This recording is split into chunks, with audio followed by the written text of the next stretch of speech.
La 9e édition de la quinzaine des droits humains, organisée conjointement par l'Union européenne et l'ambassade de France au Congo, a accompagné des associations œuvrant dans l'éducation et le social, a posé ses valises au lycée de la Révolution le 6 décembre dernier, dans le cadre des rencontres citoyennes des jeunes. Un moment tant attendu, lequel Juste Désiré Mundélé, ministre délégué chargé de la décentralisation et du développement local et autres autorités ont manifesté leur intérêt à échanger de vive voix avec la relève de demain. S'adresser à la jeunesse, c'est parler aux partenaires du présent.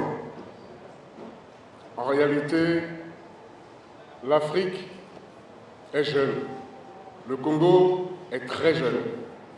Cette jeunesse qui est là, qui est en face de nous, qui se tient à nos côtés, est une jeunesse qui a du talent, qui a des talents et qui, ma foi, cache beaucoup de talent, et il nous revient à nous d'être disponibles, d'être disposés à échanger avec cette jeunesse pour polisser les talents, pour laisser éclore les talents.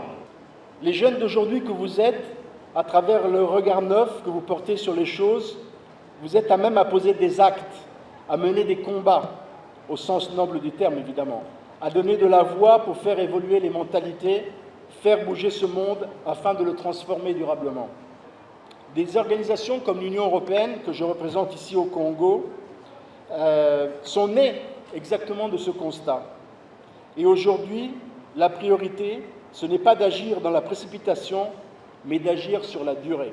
Prince Mikris Kabamboko, Rita Fabienne, Florian Koulimaya et Princilia Pérez font partie des panélistes et ont partagé leur parcours riche en expériences professionnelles autour du sous-thème basé essentiellement sur l'engagement citoyen.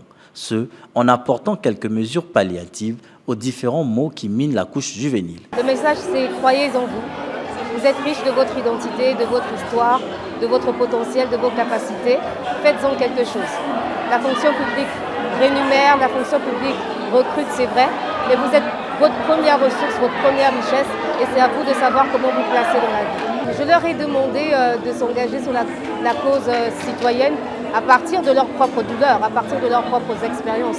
C'est vrai qu'on peut appeler les jeunes à s'engager dans des associations et tout, mais il faut justement, comme l'a dit un de mes collègues, qu'ils y trouvent leur centre d'intérêt. Lorsque dans une société, on n'a pas suffisamment de modèles citoyens, civiques, environnementaux, il est difficile pour les jeunes générations d'emboîter le pas. C'est la raison pour laquelle, ici, au lycée de la Révolution, aux côtés des nombreux jeunes qui sont là, nous avons eu un bel échange pour leur dire qu'il ne faut pas qu'ils aillent chercher loin. Les modèles existent dans notre société.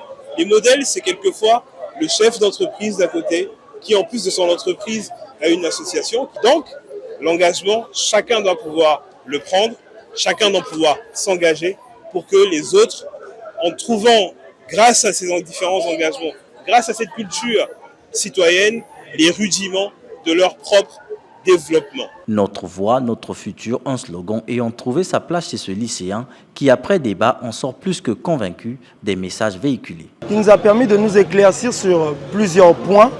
Par exemple, les points des activités comme les violences inter-écoles et l'employabilité de la jeunesse, qui a été plutôt très abordable pour certains élèves qui ne se sont jamais questionnés qu'après mes études, que ferais-je avec mes diplômes, où pourrais-je me positionner? Un message dont l'écho s'est fait également retentir chez cette dernière. J'ai retenu que quand nous venons à l'école, nous ne venons pas pour la délinquance, nous venons pour apprendre et nous ne venons pas pour nous battre, nous venons plutôt pour étudier, respecter nos professeurs. Impactée en herbe, la génération jeune et engagée qui façonne un avenir communautaire durable et prospère était le thème principal de cette 3e rencontre citoyenne des jeunes.